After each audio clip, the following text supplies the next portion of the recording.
This is CIUT 89.5 FM. Nancy Jane Bullis-Greer in the chair tonight. I'd like to thank Chris Cabasoso and Sean Plunkett for teching tonight. I really appreciate it.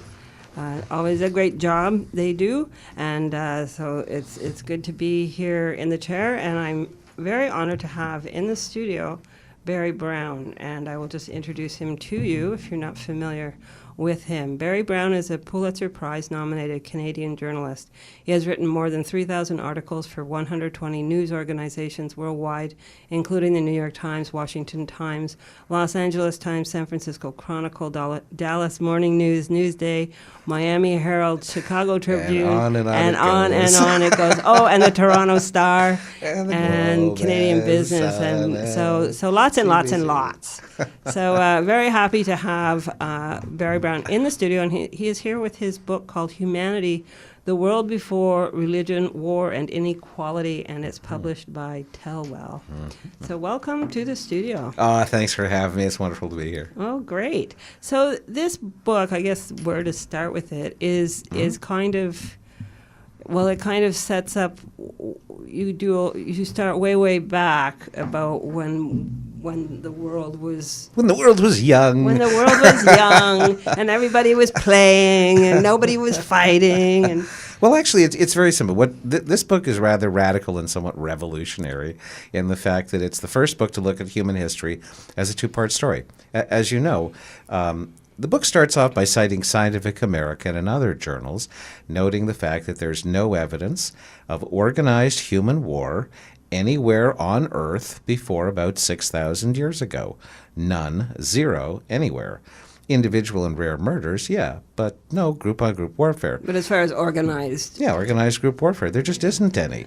So my book is the first to really examine human history as the two-part story of a single family, how we managed to organize and create a common civilization of shared languages, planned cities, global trade, advances of science, medicine, the arts, and technology in the 99.99% of human history between, say, Lucy in Africa about 3 million years ago and the First War of about 6,000 years ago. That's the first part. The second part is the causes of the First War and how that leads to the modern world. And leads to the modern world and what you think we can do about it.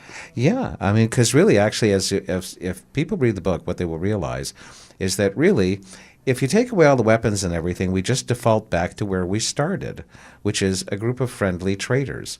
That's how we created common languages and planned cities and advanced. If we weren't like that, if we were isolationists and suspicious of outsiders, then we would have died off, much like Neanderthals, humanity's isolationist cousins who didn't mingle and didn't share the way we did.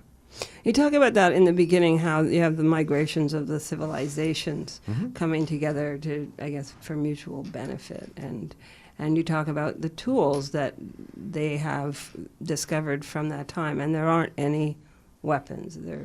No, I mean, as I was saying outside just before we started the show, you know, if you look at it, if you start like you don't know anything, so fine, you say to yourself, okay, so people can have one of three kinds of relationships. We can be friends, we can be neutrals, or we can be enemies and opponents. That's it. There's no fourth option. So if you want to know what people were like at the beginning, then you just look at the evidence. So if you Google up Stone Age tools, you will find 3 million years of hunting tools and scrapers, but no swords or shields, no war weapons. If you look for walled cities, defensive walls around villages or cities, there's nothing before about 5,000 years ago. That's a long time between, say, Lucy in Africa 3 million years ago, the cave painters of 40,000 years ago, or even 20,000, before you get to the first walled city. So we couldn't have been afraid of being attacked or attacking others because we don't have weapons or defensive walls. Okay, maybe we were neutrals. We just didn't care about each other. If that was true, then people you would find in the DNA, people wouldn't be related to each other. But in fact, everybody on Earth is descended from the original first family. And the same thing with languages. If you look at all the languages of the world, almost every one of them comes back from 4 base languages and then from an earlier single source. So we started off by trading in words and trading in shells and things. And in fact, that is the secret of human success. We like to party. The secret of evolution is that you accomplish more working together than you do by working alone. That's really all it is. Here on that one. Teamwork. Well, and you find it in nature too. I started that in the beginning. This is, excuse me, this is not just a uniquely human thing. The first complex organisms began through cell specialization, when after the hardships of the Slush Age of about 750 million years ago, cells started specializing to work together to advance. In order for plants to breathe on land out of the water, they worked together with fungi that began to work, sort of invaded or symbiotically engaged with the plants to give them the ability to breathe on land. Everything works like that. Our human bodies are made up of billions of cells that all work together to make us seem like we're individual. So cooperation is that's the natural way of things. War and violence, despite what we see on TV and in the media and what you're taught all the time, is not in any way normal and natural. There's something like, 8 million species of life on Earth, and of those, only 3, ants, chimpanzees, and humans, engage in war. And of the 3, humans are the least warlike. Of the 3, I think ants would probably be. They'd probably be number 1, yes. Yeah. Go ants! Go ants! Yeah, they're the insect actually that scares me. Yeah. I know but they can cause great devastation if they get it in their mind to do so. Most things can, but just they don't generally. They don't. I mean, even people, it's funny, people who have experience in world traveling, they know this. You go to lots of places, and because you watch the news all the time, you hear these terrible things of people being stereotyped because of the way the governments are stereotyped. But people, by and large, wherever you go, follow the same culture that established us in the first place, which is showing hospitality to strangers. That is the oldest human culture. Not kill them as soon as you see them, offer hospitality. And that still goes on everywhere you go, pretty much. To not treat people that you meet strangers as a threat. No, that's only sophisticated cultures do that. The more primitive cultures don't. In fact, again in the book, it shows stuff like, for example, human sacrifice. We have the idea that human sacrifice is something that starts way back when and we grow out of it. No, quite the opposite. There is no evidence of human sacrifice anywhere in prehistoric society. It starts to come up once you have urban life. And it doesn't start off with something associated with religion, where you're sacrificing somebody to a god. It's a capitalist property thing. Almost all the human sacrifices that you look at in the world, all of the people are being sacrificed so their spirits will protect a building. Like the famous sacrifices in Mexico for their temple and all kinds of other places. So, yeah. That's where. I was. Excuse me. I mean, I've always understood that to take a people to war, you have to get them in the front. You have to condition them, and you set out what Seneca was doing with how to start, and it's just heartbreaking that how to teach people to kill and how to get them to distance themselves from. It's not that bad. What do you mean it's not that bad? But to get to that point where it's almost like it doesn't mean anything. Yeah, you just start conditioning them to hate other people, killing animals, and treating other things like they don't matter. But that's not the way things start, nor can they. It's sort of like this, when I discussed in the beginning of my book. To have a war, you have to have social divisions that are so extreme people are willing to kill over them. But you can't have a breakdown of society until you have a whole society in the first place. Can't have a divorce till you got a marriage. So what's really most interesting is when you ask the question, how we got all these things together before they got to the war. Like, for example, we were talking a little bit earlier about Göbekli.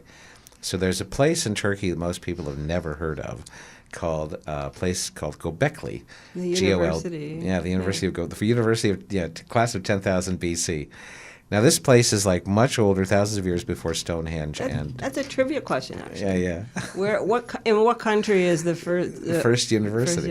It's Göbekli, yeah. Göbekli. Because most of the people, the historians and anthropologists, they look at that place, they refer to it as the world's oldest religious temple, but as I point out rather conclusively, there's no way that it was ever a temple. This was the world's first university. This was the Wikipedia of 12,000 years ago. This is the place where the concept of human civilization is first developed and expanded. Because just like ourselves as humans, as individuals, you grow up, first you're thinking, I'm my parents' child. You have a very limited vision of your scope. Then you school, city, country, eventually the world and larger. So with humanity itself, you figure we start off originally, we're just a bunch of folk running around. Hey, I recognize you. Okay. But at some point, as you have planned cities, you start to have global trade, after thousands of years you've been doing this, suddenly some boy goes, hey, we're a human civilization. We're different.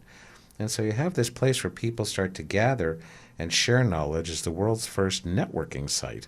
And that's what this place is. And from there, this concept is created of let's make everybody a teacher to send them back and spread knowledge around the world and spread this concept that humanity is a global village.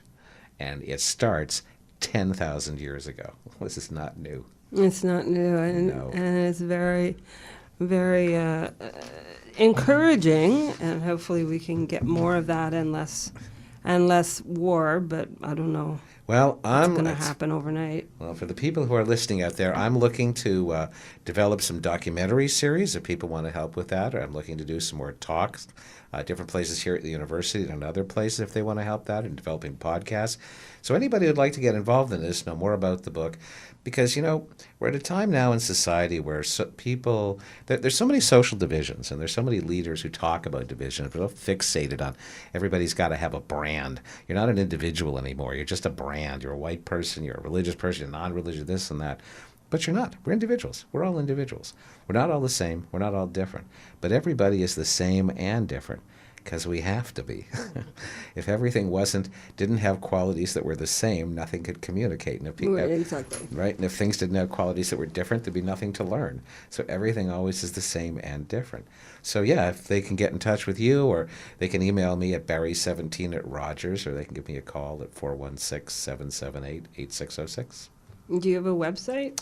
HumanityBeforeWar.com. There you go. And if people want to buy the book, they can order it either through me, or they can order it through Amazon. Your bookstores can order it, but they'll probably overcharge you. If you order direct from Amazon, it's cheaper. It's cheaper.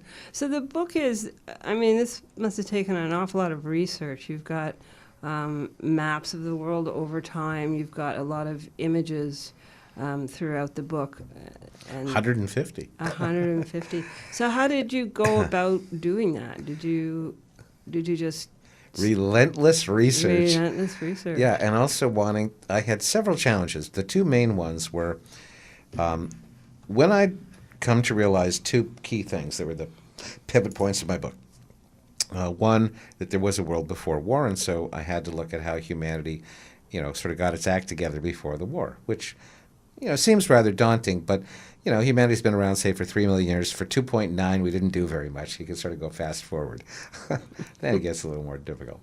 But so one was to be able to show that and show how and why and where. We start to develop the foundations, the groundwork, and the pivotal changes of human civilization that create the groundwork. They have language, planned cities, global trade, advances in technology, and so forth that we're sharing in order to make human civilization. And then the second thing was realizing that this first war is what's at the basis of the Garden of Eden story. That at the 6,000-year-old Eden story was not originally about the creation of the world's first two people. The historic event 6,000 years ago was the world's first war and the end of Generation Eden, the world of humanity before war. That's what that story is about. The Catholic Church sort of has a term for it. They call it prelapsarianism, and it's about the world of humanity before the fall. Prelapsarianism? Prelapsarianism, before the pardon. lapse. Before the lapse. Yeah, I came across that word once in a book somewhere, and I'd like to throw it out when I have a chance. Anyway, but that's what they're talking about, the world of humanity before war. But everybody's forgotten now. So, you can figure after a few thousand years of war and religion, people say, oh, yeah, once it was a peaceful world, we lived in a garden, then we ticked off God and he threw us out. Because people don't remember. They don't believe it anymore. Even today, you say people there was a time before war, and they go, I don't believe you. It's called The War at Kurukshetra? Yeah. It takes place in ancient India. And that's the other part of the story that gets really interesting. Excuse me. Thank you. Okay. So, yeah, that's the other part of the thing that's really interesting. Ancient India's history ends with this war called the War of Kurukshetra, which takes place over 5,000 years ago. And then their history disappears for about 2,500 years until Buddha comes along.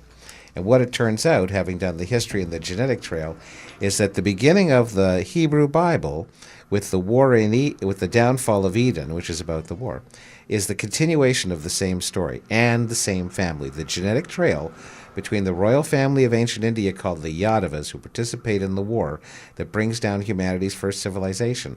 It's the same genetic trail as ends up with Moses and Aaron and the Hebrew priests, the line of Hebrew priests, not rabbis, like the Levites and the Cohens. Levi's and the and also too with King Tut, it also shows that his DNA takes him back to That's right. Asia as well. That's right. In my chapters on the Exodus, my book is about how religion develops, and I use references from the Bible not because I'm a religious fellow, because I'm not at all. But as I say in the introduction, I use them for historic references because they're sort of references of that period when human civilization is developing between about 6,000 years ago and 4,000, before record keeping becomes more common. So, yes, what is very interesting is that Akhenaten, the pharaoh of ancient Egypt, looks to be a grandson of the biblical character Joseph. And as a result, the story of the Exodus, which everybody knows from the movies is all about slavery and liberation of slaves, is not at all. What makes it fascinating and much more interesting is that the story of the Exodus is about the first extremist religions and about 3 religious revolutions that take place in Egypt and in the Sinai Desert. And would that be is that the golden calf? Yeah, basically the story that when I take a look at the text, both the ancient Egypt records and the biblical text, what you find is basically like this. Okay, so most people think of the story as the story of slavery because they start off with this quote where the biblical God says to Moses and Aaron, "Go to the Pharaoh and tell him to let my people go." And so everybody goes, all right, let you go from slavery. But that's not what the quote says. It says, "Let my people go so that they can hold a festival to me in the desert." So now there's really a question. Why do they have to go to the king of Egypt to ask for their people to go and hold a religious festival in the desert? Egypt's a multicultural place. Everybody's allowed to worship the way they want. Why do they have to leave the country to go hold a desert? There's no desert-specific festivals anywhere. So this tells you that the time of Egypt is the time of religious extremism. The world's first religious tyrant has come to power, which is Akhenaten. He's banned all the other religions. That's why they have to leave. So what happens is you have the first revolution, which is Akhenaten wiping out, banning and closing down the Egyptian temples and banning their gods. And when you start to ask why is he doing this and why does he bring up this new invisible god religion, you find out that the DNA suggests very strongly that his grandfather was Joseph of the biblical tale. And that you can see very similarities between what he does and a Hebrew practice called the sun blessing that takes place every 13 years. Don't want to get too technical. Read the book. You find out all of this. You find all that out in there. Did you want to read from your book to give everybody sure, I guess. a sense of the tone? You want me to read you from the introduction? Yeah, I think that's a good place. All righty, let's do that then. Yeah, that's a good start. Okay.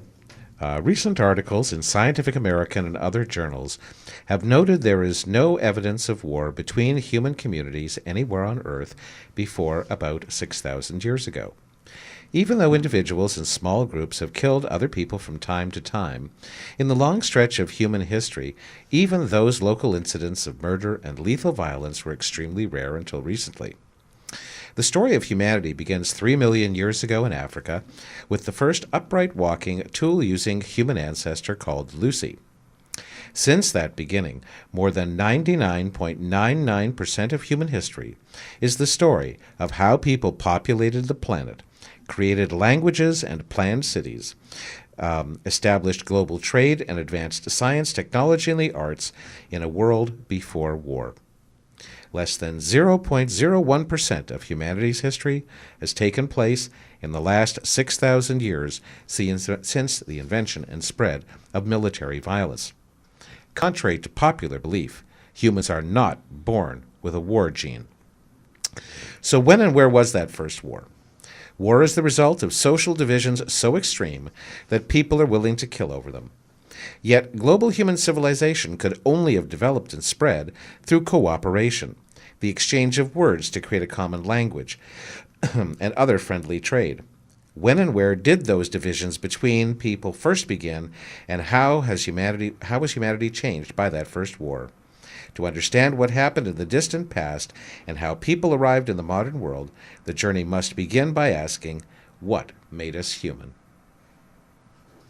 Thank you. Thank and you. That sets you up to entice you to pick up this book. It's called Humanity, the World Before Religion, War and Inequality. And I guess it's a picture of I guess it's a birthday cake with Yeah. a candle on it and a smoking gun. I know. Everybody seems to, well, most people anyway, really like the cover. It just sort of came to me one day. Oh, so you created it? I designed it. Yeah, we were I was at a meeting one day with a designer and my editor I was working with, and they were all we're talking about the cover, and they had these different ideas.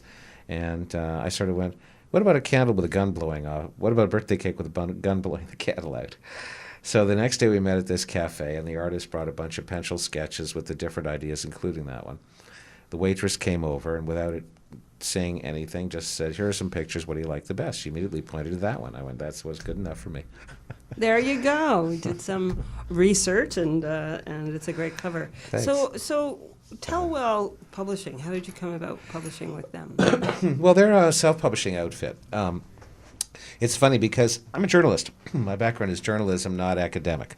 Okay, so some of the publishers that I went to wanted me to have all kinds of bibliographies and footnotes, and I'm sorry, but I shoot those things on site. I mean, I'm a journalist. We don't do that. You know, you've been in journalism. You tell something, if it's a fact that's easily researched and found, you include it. If you're advancing the idea, then you include the quotes. Then you don't have to have a bibliography to justify everything you say. Oh, I can say humans did not directly descend from the apes, and just say that without having to say as cited by somebody in some text, you know. But then when you have something that's advancing the idea, then that's when you want the live quotes so people can check on that. So most of the publishers that I had gone to initially didn't want to go through this because they didn't know how to deal with it. It's a very different kind of book. It is. It takes a look at human history unlike any other. People have compared it to Species and Guns, Germs, and Steel, and it's quite different. Those books are similar to mine, but my book is not like theirs. If you look at Species, it's academic, it's scholarly, no pictures. No pictures. No pictures. It has lots of pictures. And it's all a scientific thing, and it doesn't tell you about the spirit of humanity. How can you if you're going to look at a history of humanity, how can you ignore faith, religion, war, inequality, those divisions, and how and why and when they came about? That's human culture. How can you look at humanity without examining its culture and how the beliefs change? Very much. And ideas. That's what I find fascinating anyway. So I hope other people, when they read the book, will find it just as fascinating. So again, your website is? humanitybeforewar.com. And people can go there and find out about the book, Yeah. and they can buy it there. Yeah, you can order it through there. They can send me an email through the website or barry17@rogers.com.